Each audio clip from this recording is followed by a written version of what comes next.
Hey, before we get into this episode, just a couple of messages from our sponsor, which is me. If you're a musician, an artist, a dancer, or someone in our gig economy, if you work in marketing, management, an agent, anything else, and you're like what we're talking about here and you'd like to come on and have a chat, please email me at aussielocalandlive@gmail.com and we'll organise to get you on. Secondly, if you're watching this, please subscribe now on the YouTube channel. Subscribe so we can let you know when more episodes come along, and please let your friends know about it. Finally, the last thing, if you do like what's going on and you'd like to really help, please put your camera on that QR code. It will take you to a tip jar on my website. All the money comes 100% to the show, and every bit helps. So anyway, enjoy this episode. If you can, email me, subscribe, or help out with a tip jar situation. Really appreciate it. Have a good day and enjoy the show. All right. I'm joined today by a guy who's a legend around town, and I've known this fella for a long time. He's a musician, but he's also a digital marketing expert. Ned Walker, how are you, buddy? Very good, mate. How are you, Nick? Good, mate. We go back quite a way. And anyone, if you jump online to Spotify or YouTube, and in '97, I had an album out called Four Poet Steps. Just search for Four Poet Steps and look for the title track, Four Poet Steps, and have a listen to the brilliant distorted flute solo on that. And that was done by Mr. Ned Walker. Oh, mate. Back in the day when, a bit of my musical journey, the flute was given to me by my grandfather. Wow. And so I was learning piano at the same time, and he gave me this flute. And primary school, it was, fine to be playing flute. That was, it didn't become uncool until I got into high school. And then it came full circle, mate. I started playing covers, around the scene as you were in the early 90s. And it was Amy's Bass? Amy's Bass, yep. And suddenly you pull the flute out for Land Down Under, and suddenly it was cool again, Well, mate, you had Jethro Tull before you, but mate, honestly, that solo on Four Poet Steps is awesome. I listened to it back, and I remember Jeff Lovejoy was engineering the album, and he's a great local engineer here in Queensland. And when he decided to distort your flute up, it was like, oh man, that is so cool. It was really genius. Cool. Yeah. So, mate, we're not going to talk a lot about your musical journey today, but I know that you were actually a winner of the Triple J Unearthed, correct? Yep, that was in a band called Shifter. In that band, we had a main songwriter, but we also co-wrote songs. I was playing Hammond and Wurlitzer in that band. Mate, had a ball. We did toured with Blondie, a lot of the bands at the time, Grinspoon, Spiderbait, Living End, Eskimo Joe. Toured to the States, got signed to Hillary Duff's management company over there. Oh, wow. Mate, we did some really cool things and had a bunch of fun doing it. Made enough money to then record our next album, from gigs. And this is back in the day when people bought CDs at gigs, we could make money out of music. Yeah, you could make money. Streaming wasn't even a thing back when I was doing it. So it's a totally different landscape now. But that's a bit of my musical journey, mate. And have done a solo originals thing. Got a couple of albums up on, or EPs up on Spotify that more just for the love of playing music and recording now. Mate, the notes you sent me, I've got a little page here. We were talking, I asked, just to get some notes to talk around. And your top one, you say, playing gigs since the 90s, why I still love this industry. And I don't know if that's a confession or like, or someone saying, I'm self-flagellating myself still, but I'm going onwards. But mate, it's crazy. It's in our blood, and I don't think we ever stop loving what we do. Yeah. No, and that's, I think, I still go out and do gigs now, and obviously I've got a lot of different projects on the go, but I genuinely still love going, playing tunes, talking to people, and yes, that most of the gigs I do these days are covers. I try to put in as many originals as I can, but just the act of performing and playing songs and connecting with people through music. And even connecting to songs myself, it becomes this, for me, it's a very cathartic thing, Absolutely. It's relaxing, it's centering. You get to have a couple of beers, talk to people, meet people. you know, it's music. You know, is such an important part of, I believe, of culture, of life, of, you know, and you know, I do feel pretty blessed to be able to have had the career I've had in music. Yeah, sure. You know, how you measure success is a very personal thing, but you know, I've had some amazing times being a musician, and it's led me, you know, given me opportunities all around the world, but it's led me to, you know, this place now where we've you know, we've got Hot Giggity and assisting people in marketing music, etc. So having that knowledge and that understanding of the industry, and having been in it since the early '90s, all of that knowledge is coming back into, you know, into my, I guess, my more of my day job at the moment. Yeah, mate. I think too, both of us, you know, we've done band stuff, we've done solo stuff, and you know, one thing about the solo thing I think a lot of people don't understand is I think it's actually the toughest way to do a gig, because you got 100%. you and your guitar and whatever Yep. songs you're doing with, and you've got to find that little X factor in each song, and that means playing songs that you could be origies or covers, but play songs that you connect with, and you got nothing to hide behind. But it really does 100%. open up the opportunity for when you get those special moments with an audience that's just you and the guitar. I've never, yeah, I've had great moments with bands, but I've never really had that same feeling as I can get with a solo gig. Yeah, yeah, yep, yeah, Yeah, mate, and I totally agree. It's a, it can be, depending on the gig, obviously, but yeah, sometimes it can be a soulless, you know, a soulless yeah. experience, and Of other course, times, you get a lot of those. Yeah, yeah, the most yeah, amazing thing ever. But um, yeah. you know, just a quick note on the covers thing. I think, you know, a lot of people in the broader music industry see covers as a, you know, almost a dirty word. You know, that you're somehow a lesser of a musician than those out there doing the original thing. But to me,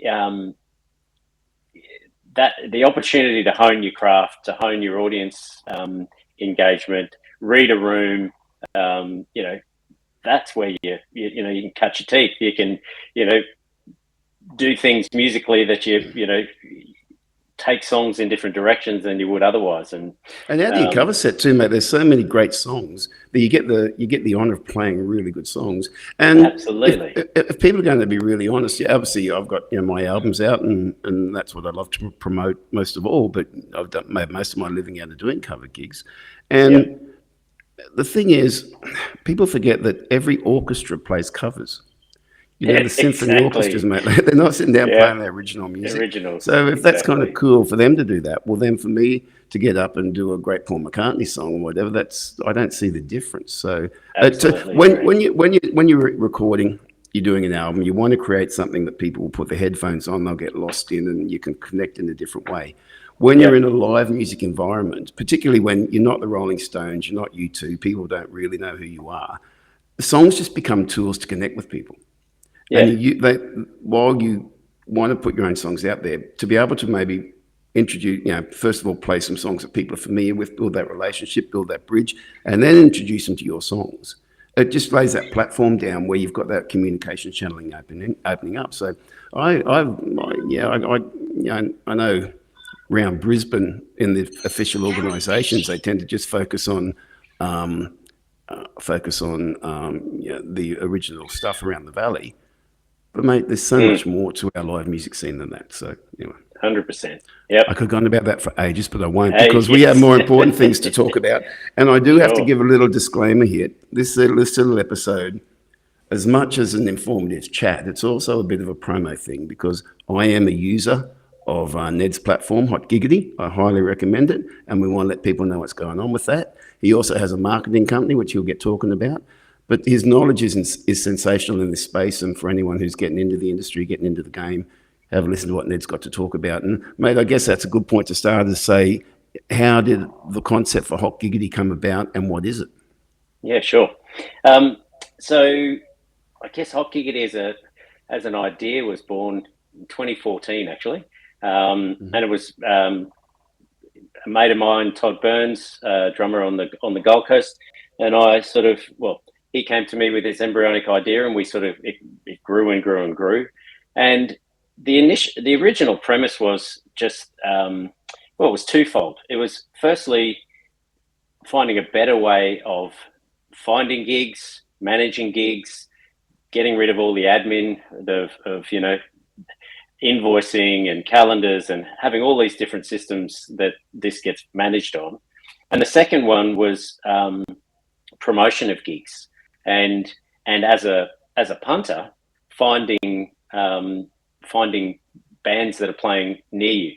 So those were the two, I guess, problems that we were looking to solve.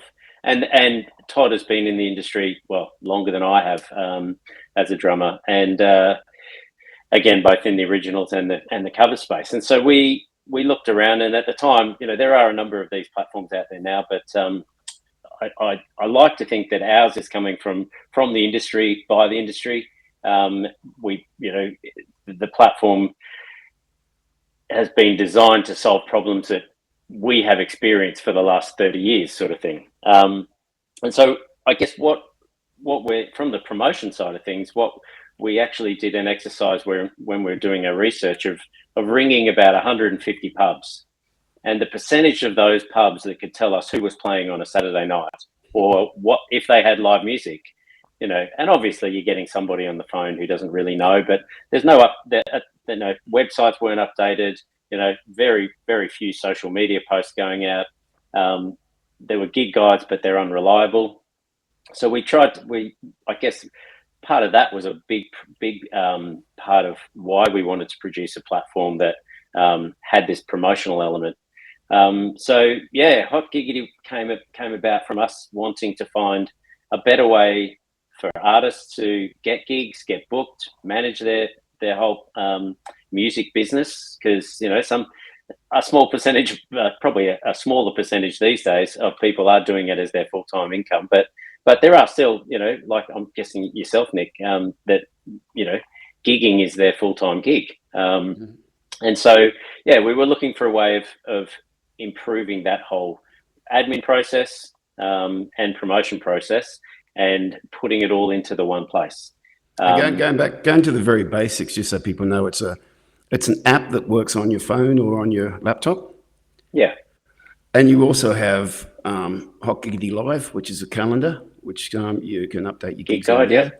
Yep. And for me, as a person using it, I get from venues, from agencies who are using it, I don't have to do anything. I don't have to invoice. I don't have to. The contracts come through. I can see the contracts. I just have to accept them, or that then goes into the system where the invoices get generated, and I get paid regularly on all that stuff. I'm still working out, how to use the live side the Hotgiggity Live properly, but it's just got so much potential for saving time. And as a creative person, I know so many of my friends are the same. I'm pretty hopeless at doing the paperwork stuff and doing the finance stuff. And to be able to tap into something that makes it really easy is just, thank you for putting it together. And that was, mate, that was the goal. Like, so we, and this is, I guess, where as artists ourselves, and knowing so many performers and artists, exactly your sentiments there, Nick, that, admin is the last thing on the list, that they want to do. And so the Hotgiggity platform automates a lot of that. So I'll talk a bit more of the structure of Hotgiggity and how it actually works. So as an artist, you can actually sign up, and we've modeled the structure on Facebook in a little way, in that on Facebook you've got a personal profile, and that's all about you as a performer, and then you have what we call in Hotgiggity an act profile. And Hotgiggity, the act profile in Hotgiggity is think of it like your Facebook page for your act. So you might have a solo, you might have a full band that's a totally different name. So you could have any number of acts within the platform that are all owned by you. And then we take things a step further so that you can actually have players within that act. So as a band manager, if I've got 3 players in my band, I can add them all to the platform. I can specify what everybody's getting paid, or as a standard sort of gig fee split. And then when a gig comes in from a hirer, whether it's a venue or an agent, or you're creating a gig for a private hirer, whether it's a wedding, a corporate function, or whatever, you can then invite your players to that gig. You can see who's available. and particularly useful if you're just say you're a corporate band and you've got, I don't know, 3 drummers that you use. The system will tell you who's available. So the gig comes in, you choose the players, specify how much they're getting paid. They can then accept the bookings, and their invoices automatically come through to you as the act owner. So we're trying to take everybody's headache of invoicing admin away. At the same time, the platform updates all of your calendars. So we do have 2-way Google Cal sync. And that's really useful for obviously not then having to tell hirers that are on the platform your availabilities, because anything that's in your Google Cal will appear in your Hotgiggity calendar. It only shows as if you've got a gig in your Google Cal, it only shows you as unavailable in the Hotgiggity calendar, and that's to, I guess, protect privacy and things like that. But that basically then is shown to hirers, so agents. You don't have to send your unavailabilities to your agent or to the venues that are hiring you. They can just see availability slots, send you through gig offers, and as you said, Nick, you'll get an email and you'll get an app notification. So we've got a mobile app that will then pop up with a notification, read through the contract and the worksheet, load in times, all of that information's on there, accept the terms and conditions, and then accept a booking. And at that point, it generates your invoice, puts the gig in your Google Calendar. The gig automatically goes into our Hotgiggity Live app. So as you mentioned before, Nick, Hotgiggity Live is our connected live gig guide app.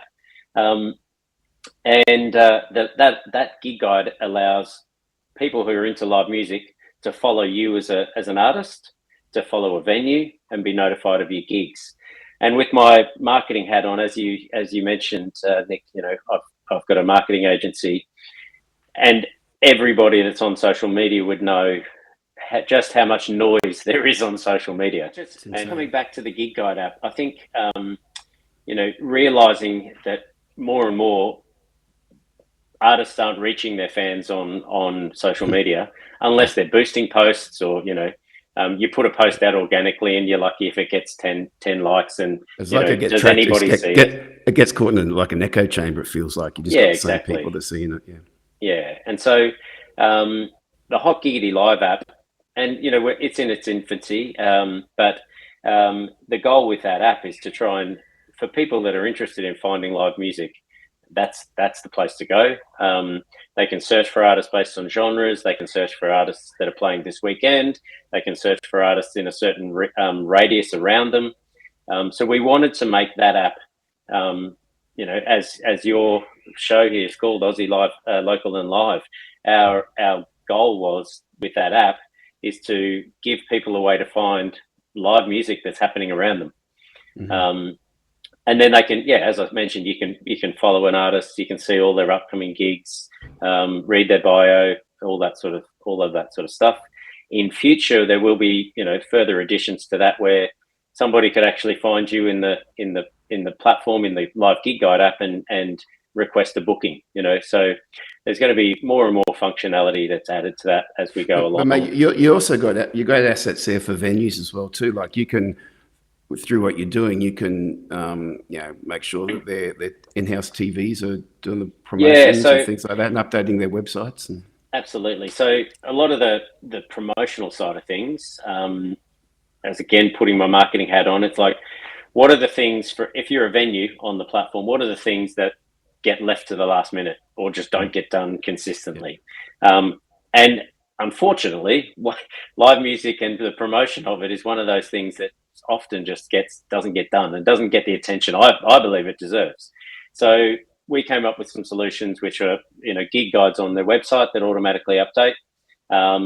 They have a gig guide that they can put on screens through. We've got an integration with Nightlife Music that has a digital signage platform, and that will put an automatically updated gig guide on the venue screens with photos of the artist, dates and times, etc.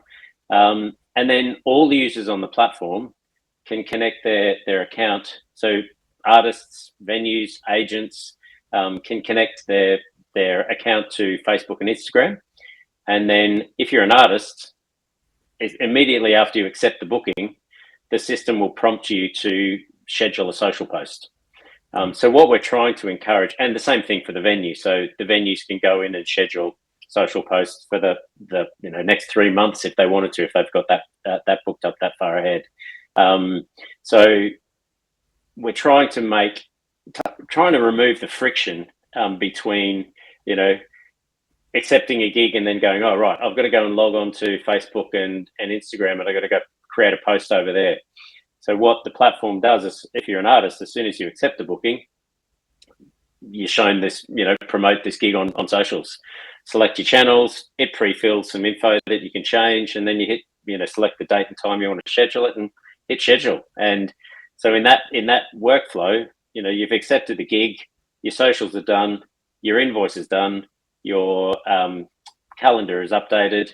And so we're trying to remove all those friction points in the admin, and as well in promoting the gig itself as well. So yeah, mate, as it's probably coming through loud and clear that we're trying to make the platform as much about promoting live music as it is about booking and managing it. Mate, for anyone sitting here listening to it and hearing it and thinking that sounds great, awesome, most artists are going to say, well, it sounds great, but what's it going to cost me? Free. It's free for artists. Absolutely free. There's functionality in the platform that allows you as an artist. So in our research, a lot of artists out there didn't have an invoicing system. They would just either create a template on Word or use Excel. And look, some of those solutions work really well, and that's great. But we've actually built in there for the artist that they can create a booking. So just say it's a private client or a wedding or even if it's an agent that's not on the platform and you're wanting to send them an invoice, create a booking, put the date and time in, put all the client information in. So whoever's you're invoicing, put their email address in.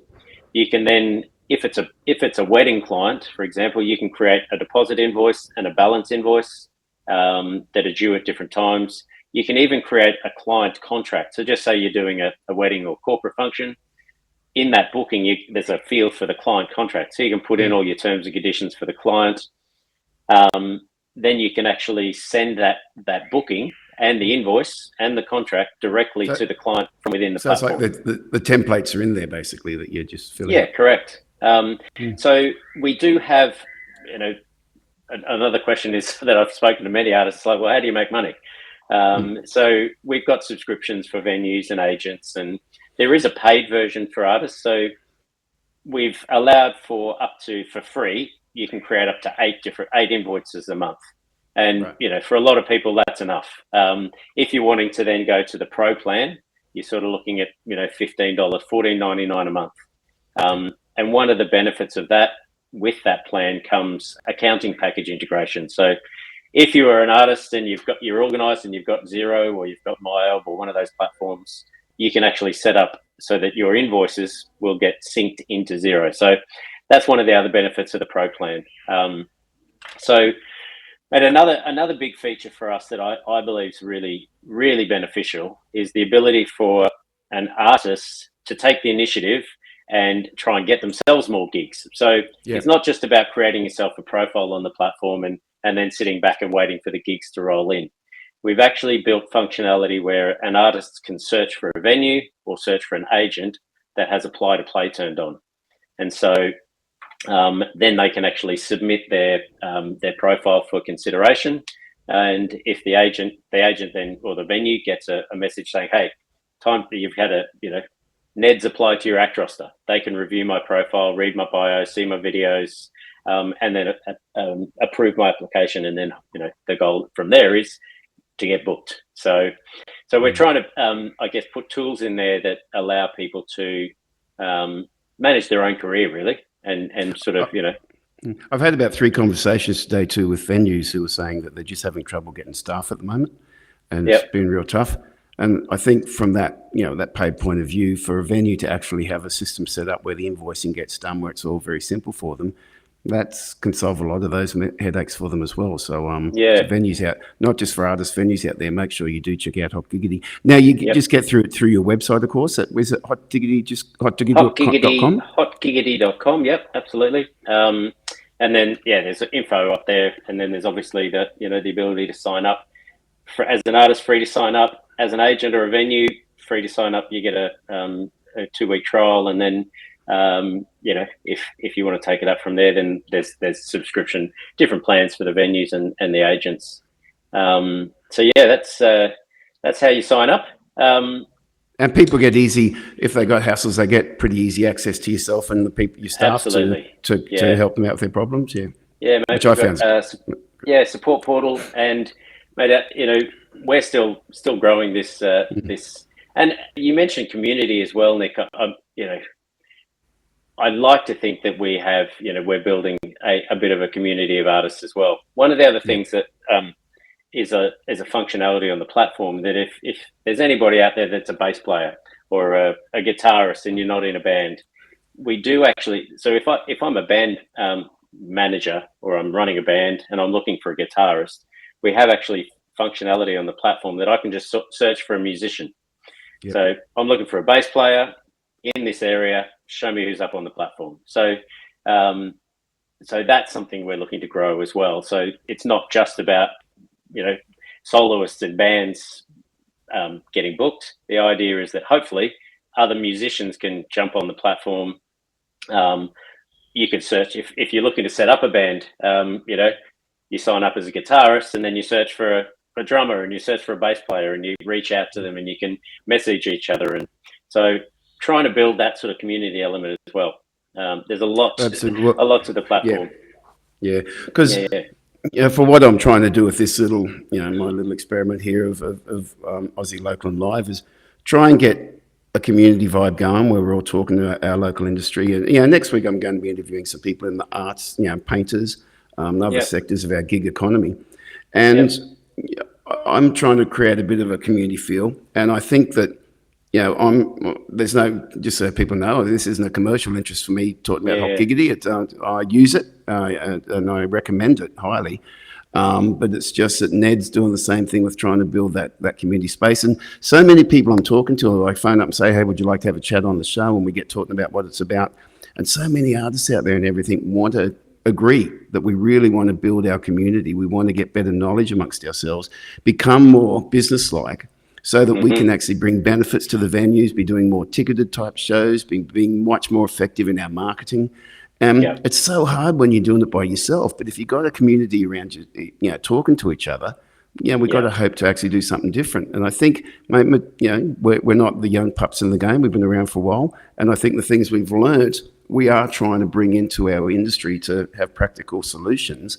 And what you're doing, mate, is a really big step up in that. So my big recommendation from someone who's made my life out of gigging and been frustrated with the challenges of doing that as an independent artist, get onto hotgiggity.com, have a look at it. You got any questions, send messages to the lads, and give it a try. Agents, same story. Can simplify a lot of your issues, and venues, of course. Venues are, can really help out a lot. So highly recommend Hotgiggity. Mate, where do you see, obviously we've gone through the nightmares of the COVID thing and the lack of CD sales and venues not focusing on live music as much as they used to, and yada, yada, yada.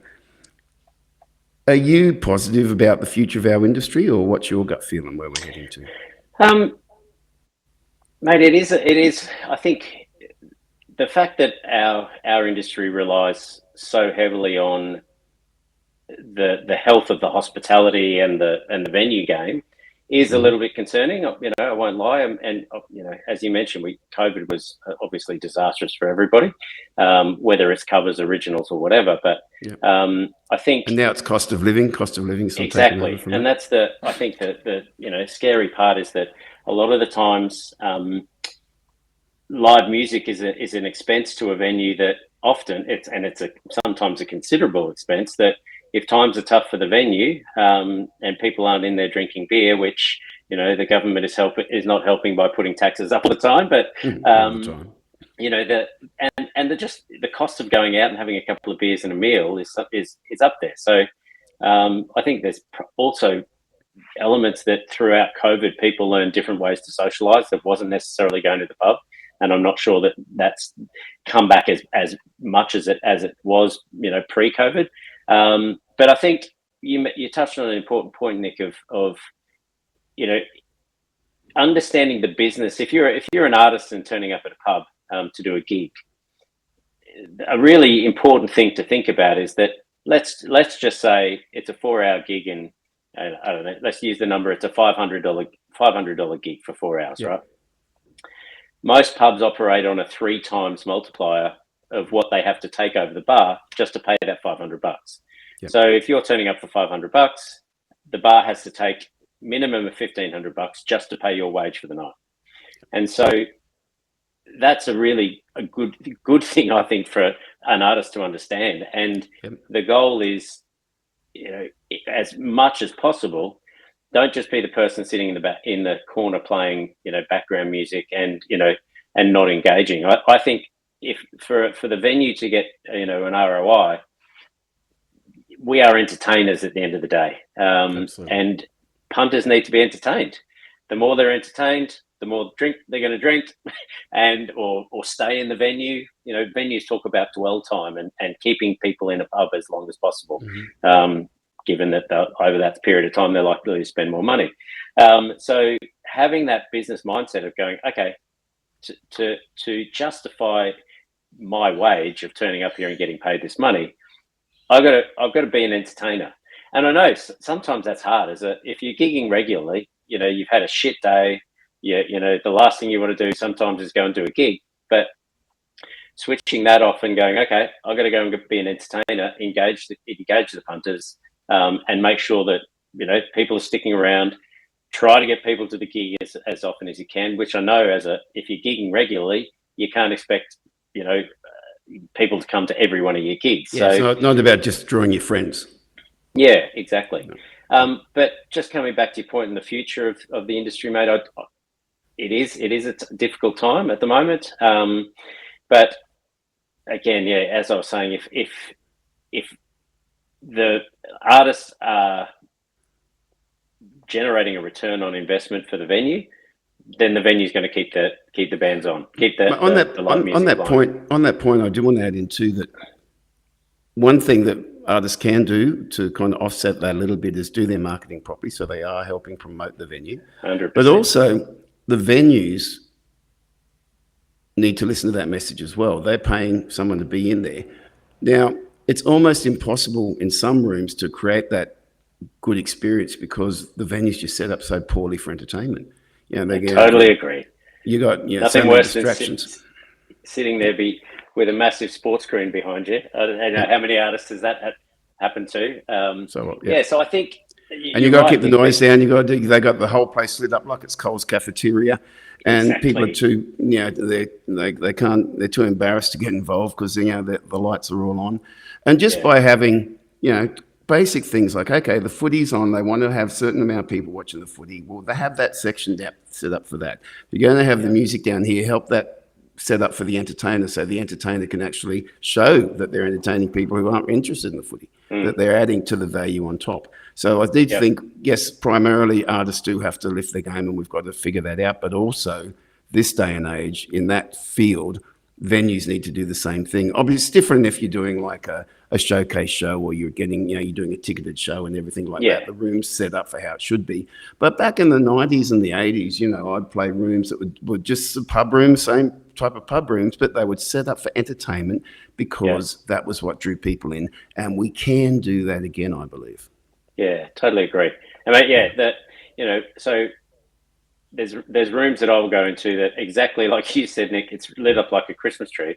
I will actually go and talk to the venue manager and say, hey, can we bring the lights down? And also, there's obviously I'm in a position where we've got Hot Giggity that's a tool to promote gigs, but I'm still gigging in venues that don't use Hot Giggity and just the lack of visibility that live music is a thing in their venue. So I think one key message there is that, if you are doing a covers gig or, don't be shy to go up and talk to the venue about, hey, how can we work together to make this better? work Absolutely, better. and keep in mind that with all the challenges our industry faces, people are listening to more music than ever before. Music is so much more a part of people's lives than ever before. They whether it's on their Spotify or YouTube or whatever else, they're just consuming so much music and loving music. So the love is there. We just got to make the conditions right where people get to have that experience of what it's like to join in with a live gig. And there's a whole generation that's missed out on that. You know, and I think once they tap into it, that's a potential boom sector for the venues that want to get it right, and for the artists who want to get it right. Yep.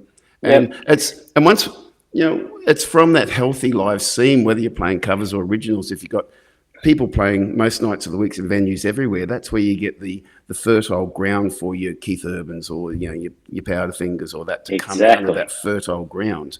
And without that fertile ground, you've got nothing. You've got, people who will win a thing on The Voice and from a big label. Yes. And you hear about it for 2 weeks. Or they'll be, this whole thing of becoming Insta famous or becoming TikTok famous, and that's their journey to having a music career.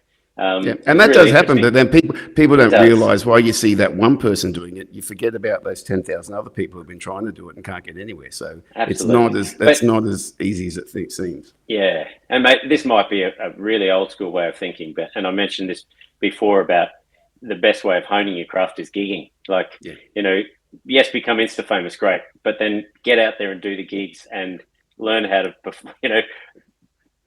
how to execute your craft and entertain a crowd and engage a crowd and all that sort of thing. I think is really, super important. Well, that's another area Hot Giggity can be used for too. Like, I think one of the growth areas in the future might be doing house parties and private gigs like that. And how do you actually tie that up and centralize that? Well, Hot Giggity is a platform for doing that. You can do your own thing through that, from promotion 100%. Through to getting your money in, selling, doing the whole thing. Yeah. So mate, that was another point that I think I was just going to come on to. You mentioned about ticketed shows and things like that. Well, I think there's and you and I have spoken about this in the past. Your 70s Unplugged show, where you're approaching a venue with an idea for a show. Here's a ticketed show. You're taking the initiative, and I don't see why there couldn't be more of that. Why exactly. other bands can't just approach the venue and say, hey, I've got a band, I'm going to turn up with this many punters, we're going to sell the tickets, we're going to manage everything, but we just need your space. We have to be prepared to take the risk. And in taking that risk, you're not going to turn up for bottom fee. You're going to want to sell as many tickets as you can and take that profit for yourself. Exactly. And that's what you want to do. And the venue will take the drinks and the food and all that side of it. But they're not outlaying for the thing. So I think that's how the entertainment industry works. And, you work Los Angeles, New York, any of those big places. It's about... you got to sell tickets and you got to do that. So I think we have to think more along those lines. But mate, one thing that I should have got to earlier, and I hope you don't mind if we can talk a bit longer, if that's all right, But, sure. We've got a big issue in Australia here about how we're managing super. Yes. It's something that I would have loved our industry to have brought in 20, 30 years ago, because most musos, you always will live kind of most of the time week to week. Or you'll get a lot of money coming in, but it'll be held up. You don't know if you're getting it in 2 weeks' time, 3 weeks' time, 4 weeks' time. It's just so hard to budget. And by the time your money comes in, normally the bills have built up, and having that money aside for super and things like that is just so hard to plan for. Yeah. There's been some changes brought in with our government, and mate, you understand it a lot more than I do, and you're working on solutions for helping musicians. So can I toss that over to you to just have a bit Absolutely. of a chat about that? Absolutely. So mate, you're right. For the longest time, artists haven't been, eligible for super or sole traders, as a lot of us are. But the government have brought in laws that mean that artists, if you're a sole trader, even if you are an ABN holder and you essentially run your own business, if you are a sole trader and you are invoicing for your time, your labor, as a performer, then the employer, whether that's a venue, an agent, a wedding, a couple getting married, they have to pay you superannuation. Mate, so that law's been brought in, has it? It has. When was that? It's not, mate, I think it was about 12 months ago, I believe, maybe a little longer. But very interestingly, it wasn't communicated to businesses at all. No. And, so nobody knew about it. It's sort of filtering through now. And over the next, I believe, sort of 12 months, it's going to start being enforced. And then obviously, how is this going to be managed? And it's a really interesting, I believe, indicator of the government's lack of understanding of our industry and how it works. And because this doesn't just apply to a soloist turning up to do a gig on a Friday night in the local pub. This applies to festivals. It applies to, and not just musicians, anybody that is a sole trader and being employed as a contractor, that they all have to be paid super. So there's issues around how does the hirer get, or how do you as the artist, how do you give that information, your super details, to whoever it is that's hiring you? When the fee is calculated. So is super added onto your fee, or is it taken out of your fee? And this is a big question. And this is where our solution is going to be a bit more flexible. And, mate, I've had conversations with venues where they're saying, look, our budget, just again using the $500 figure, our budget's $500, and historically, if you look at the hourly rate, and there's a whole other discussion around the hourly rate hasn't really increased for 10 plus years, if not more. 30 years, mate. Yeah. 30 years. But there is it's an argument that venues are using, and I guess in some senses rightly so, that because it's a contractor rate, it's a higher, let's just say it's $100 an hour. Historically, that has included your super. That's included, all of the on cost of you running your own business. So they're going to have to be conversations with some venues that say, okay, yep, and I get it. Some venues are saying that's my budget. I'm maxed out at that. So if the artist, fine, the artist needs to be paid super, but it needs to come out of the $500. So once again, we have to increase our value to the venue. Correct, absolutely. And then, but we are building a solution that's going to be flexible enough that you could have that negotiation with a venue and say, okay, the performance fee was $500, but if the super, and make it flexible that there is a toggle switch in the system that says, okay, super's added on top or super's included. And so we're building a solution that will manage all of that, so artists can put their super details into the platform, and then they can, when the hirer books them through the platform, they'll see that they've got, they've got all their super details in the platform. The system will automatically calculate, this is how much super needs to be paid. This is the gig fee. Here's the artist's super fund details. So all of that information is there. There's super reporting, etc. Where it gets so if I can just, sorry to interrupt you, mate, but I've got just questions here. Sure. It's good. I think it is good that they're finally dealing with getting super into our industry. One of the challenges, but is like usually with most things with government, they look at our industry and they don't really understand the basics of it. They just do things and they don't really consider the practicalities. Absolutely. So if I've got a band and I'm invoicing the venue for the band performance, yep, will they be paying the super that then comes to me as the person running the band? That obviously, once your super gets paid, you can't touch it. Yeah. What happens with the other 4 members of the band and their super? How does that get split up, or where's it come from? Yeah. So, if you're the band owner, or the act owner as we call it in Hot Giggity, and you are employing other artists, bass players, drummers, guitarists, whatever it might be, you are responsible for paying their super. In the real world, the way it works often is one person is responsible for doing all the invoicing, and then they distribute the money to all the other players. Well, now in this new world of super, you as the organised one has to then pay everybody super. But you touched on a very good point, Nick, that let's just say it's a $2,000 gig. The super 12%. Let's say that super's added on top. So the super would be 12%, $240. you as the person submitting the invoice, that full $240 must be paid by the hirer into your super fund.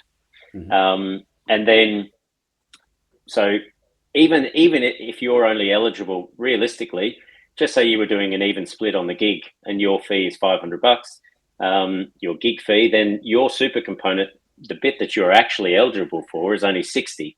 But the way that it's set up at the moment is that you would be getting the full $240. And then in order to distribute super to everybody else, that either has to come out of your pocket, or all of the players then have to get 500 less the super component. So we didn't, as Hotgiggity, we didn't feel that's a fair solution.